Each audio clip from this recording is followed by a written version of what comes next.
Salut à tous, c'est Adrien pour la chaîne Adrien Piste. J'espère que vous allez bien. On se retrouve aujourd'hui à la concession Renault Montauban qui nous a invités gracieusement. On les remercie encore pour la soirée de lancement de la Clio 6. J'espère que vous m'entendez relativement bien, parce qu'il y a pas mal d'animations à côté.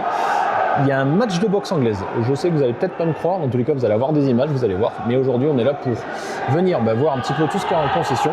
Et surtout, celle qui nous intéresse, c'est celle qui a juste là, hop, la petite Clio 6. Donc je vous emmène pour déjà voir la présenter, l'intérieur, on va voir l'arrière, on va voir le coffre, évidemment vous aurez plus d'informations. Après au montage, sur ce, bonne soirée, bonne vidéo surtout, et à tout de suite. Du coup, je me suis vraiment pas foutu de vous, voilà, on est là avec un petit ring de boxe qui est installé dans l'aire de livraison des véhicules neufs et d'occasion.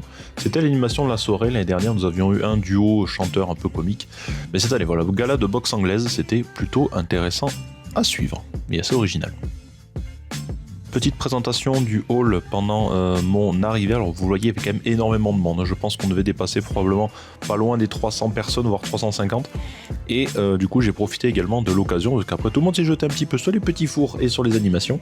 J'ai pu faire un tour du hall et découvrir les autres modèles de la marque. Bien évidemment, le discours par le directeur d'établissement concernant les chiffres effectués par le personnel, les chiffres de vente, que ce soit autant de Renault que de Dacia, parce que les chiffres d'année en année sont de plus en plus importants pour la marque française et pour Dacia. J'ai pu en profiter du coup, comme je vous le disais, pour faire un petit tour des modèles qui étaient exposés dans le hall. On a commencé ici avec un Renault Symbio, vous avez toutes les informations qui sont à l'écran. Et bien évidemment, on va aller faire aussi un petit tour à l'intérieur.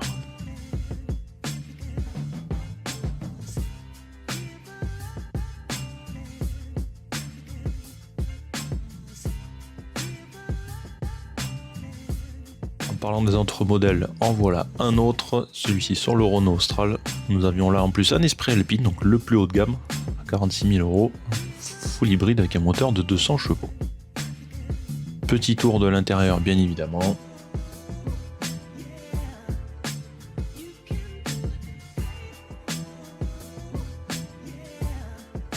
Bien évidemment, comment ne pas parler de celle qui va se faire d'ici remplacer maintenant, la Renault Clio 5. J'ai bien envie d'en faire un petit tour avant d'aller la comparer à sa nouvelle petite sœur.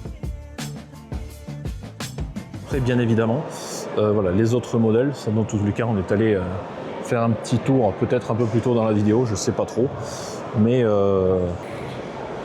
c'est vrai qu'il y a quand même pas mal de modèles dans cette concession. Évidemment on est venu voir du coup celle qui nous intéresse le plus aujourd'hui, à savoir la petite Clio juste là, et comme je dis ils ont quand même énormément de modèles, les plus classiques, et évidemment faut pas oublier Dacia qui malgré tout ce que certains en disent font des chiffres pas dégueux. Évidemment pas besoin de représenter tout ce qui va être Duster, tout ce qui va être Sandero, les modèles maintenant chez Dacia les plus vendus, voilà, avec un petit peu d'évolution pareil aussi au niveau des Duster et des Sandero, et quand on les compare aux premières qui étaient vraiment pas très très jolies, voilà, c'est quand même énormément changé. Le dernier né évidemment c'est ce Bigster, qui est quand même un peu plus gros, une coupe légèrement différente, mais c'est vrai qu'on retrouve un petit peu de Duster, on a plus un Duster bodybuildé, qui est quand même plutôt stylé. Et je ne parlerai même pas non plus de toutes les options que vous avez à l'intérieur. C'est vrai que Dacia à l'époque c'était pas spécialement les plus connus pour les options. Là maintenant, même au niveau de l'écran tactile, il y a quand même énormément de choses en plus, et souvent à des prix qui sont pas spécialement plus chers qu'ailleurs. Donc voilà, c'est quand même bien mieux fini maintenant Dacia. C'est vrai qu'avant, fut un temps, on disait rouler dans une Dacia, bon, c'était synonyme de j'ai pas trop d'argent mais ça roule. Maintenant pour le coup ça reste des voitures relativement intéressantes. Et après avoir fait un petit tour du hall pour voir les quelques voitures qui étaient disponibles, il est temps pour nous de parler de cette 6e génération du best-seller français, à savoir la Renault Clio, qui était entièrement repensée avec un design vachement plus moderne, à l'intérieur bien plus haut de gamme et une technologie avancée. Côté design et extérieur, en termes de longueur, nous sommes sur environ un peu plus de 4 mètres. La largeur, nous sommes sur un bon mètre 70 et la hauteur 1m45. Les voies ont été légèrement élargies. La calandre verticale, les feux full LED et en plus ça 2 séries, donc ça c'est quand même plutôt cool. et les jantes qui peuvent aller jusqu'à 18 pouces selon les finitions. Concernant le volume de coffre, nous sommes sur ici un modèle à 391 litres selon évidemment les motorisations, cela peut changer. Côté intérieur et technologie, la planche de bord a été modernisée avec une ambiance vachement plus premium. L'écran tactile de 10,1 pouces avec un système multimédia Open Air Link que je trouve vraiment très intéressant en termes d'ergonomie, équipé évidemment de toutes les applications Play Store, connectivité Android, Apple CarPlay et bien sûr en sans fil. L'intérieur est entièrement personnalisable grâce à un système d'éclairage d'ambiance LED qui peut après changer en fonction des matériaux selon vos finitions. Confort et connectivité également améliorés sur ce modèle avec 2 ports USB-C, de la recharge sans fil si votre téléphone le permet et bien sûr quelques rangements pratiques. Côté motorisation, ici nous avons 3 modèles pour l'instant, 2 disponibles, un qui arrivera à partir de l'été 2026. Pour l'instant disponible, c'est un moteur TCE 115 essence, moteur 1 litre 2 turbo, avec une puissance de 115 chevaux, disponible en boîte manuelle 6 vitesses ou en automatique EDC à double embrayage. Également, du coup, en été, un EcoG 120 GPL, 120 chevaux, boîte automatique.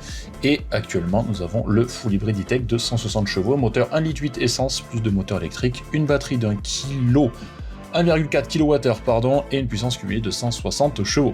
Pas de version full électrique pour cette génération, mais disponible en 3 versions différentes, Evolution, Techno et Esprit Alpine. Allez, il est temps pour moi de venir s'installer à l'intérieur de cette nouvelle Clio qui est juste là. Vous savez quoi, on va venir s'installer et même fermer un peu la porte histoire qu'on s'entende bien avec la musique qui est pas censée s'allumer, mais de toute façon j'ai trouvé vite le bouton, il est juste là-bas. Du coup, que dire dans l'intérieur de cette Clio? Alors bon, c'est vrai que le gros problème que j'ai moi un peu avec Renault ces derniers temps, c'est quand même le fait que l'intérieur se ressemble assez énormément. On a du coup maintenant cette espèce de double écran que vous avez du coup de chaque côté, alors qui commence du coup derrière le volant comme la plupart des voitures modernes maintenant. Et vous avez ensuite le nouveau système Renault, l'Open Air Link, avec le Google intégré. Je pense que ça se voit relativement bien. Les boutons classiques, après tout ce qui est réglage de la ventilation, etc. Le stop and démarrage du coup, pardon, vous l'avez juste ici. Les prises USB-C qui deviennent, on va dire, un classique, hein, pour le coup. Les petits rangements, on apprécie. Avec cette espèce de petits trucs de rangement. On aime bien, on va dire, ça fait moins ouvert, ça fait un peu plus propre quand on s'en sert pas. C'est quand même plutôt stylé. Le petit frein à main électrique, bien entendu, ça devient, on va dire, du classique. Et là, en plus, nous sommes dans une édition Esprit Alpine. Vous avez les petites finitions, les petits liserés en bleu que vous avez juste là. Pareil au niveau des sièges. Alors pour le coup, pour les sièges, je trouve qu'on est relativement bien installé. En plus, vous avez les petits maintiens sur les côtés.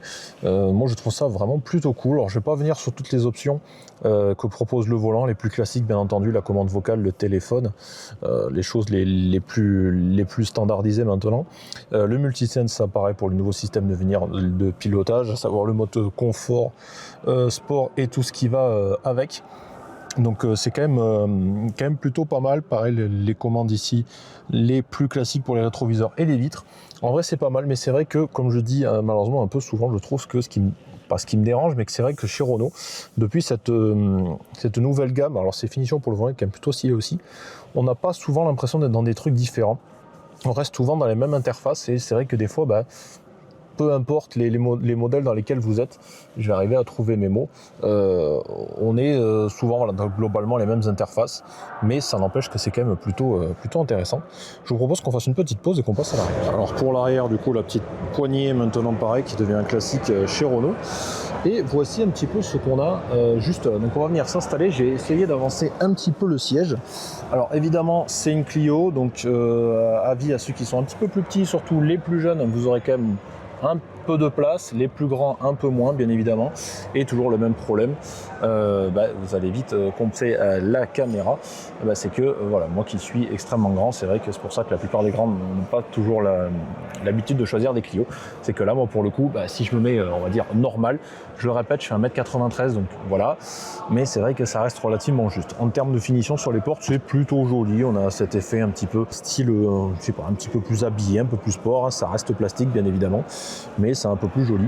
C'est quand même sympa. Les sièges sont plutôt bien, je trouve quand même au niveau de l'inclinaison, ça reste que peut-être un peu juste. Je sens on est quand même relativement assez droit, hein, donc peut-être pas de longs trajets non plus, mais voilà, ça reste relativement intéressant. Maintenant, on va voir le coffre.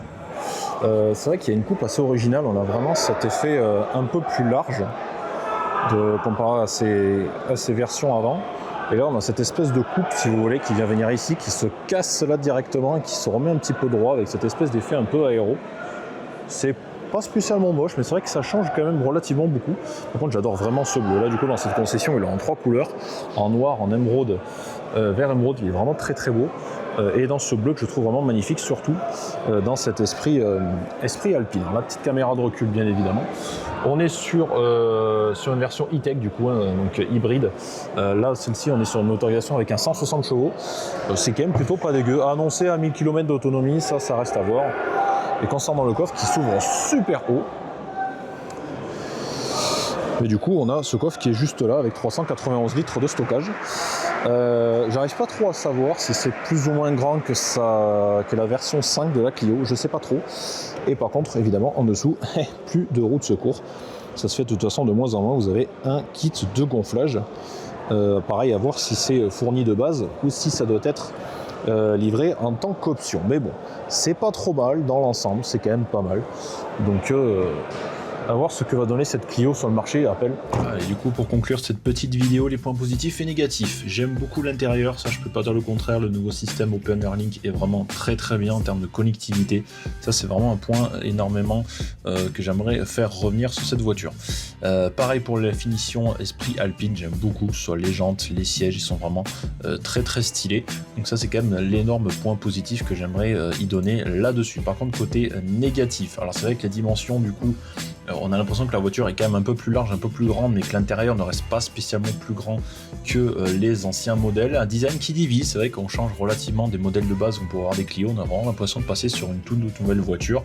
L'intérieur qui se copie-colle, j'ai l'impression, sur certains modèles. Ça, voilà, on en avait déjà parlé un petit peu plus tôt. Et par contre, en termes de positionnement de prix, il faudra voir aussi par rapport à la concurrence, parce que c'est vrai que le rapport qualité-prix va être à suivre en fonction des autres marques pour les mêmes catégories de véhicules. Quoi de mieux pour cette vidéo que se mettre derrière un petit Austral. J'espère que cette vidéo vous aura plu. N'hésitez pas à me dire en commentaire ce que vous en avez pensé. Moi, en tout cas, je la trouve plutôt stylée. À voir ce que ça va donner dans les ventes. Après, comme j'ai dit, Renault, la Clio, c'est la base depuis pas mal d'années maintenant. Donc, je ne suis pas trop inquiet là-dessus. En général, ceux qui vont peut-être avoir tendance à passer de Clio en Clio, de génération en génération, c'est peut-être une bonne solution à voir. Et surtout, si vous l'avez testé, n'hésitez pas à me dire ce que vous en avez pensé. Prenez soin de vous, à très bientôt. C'était Adrien. Salut, bye bye.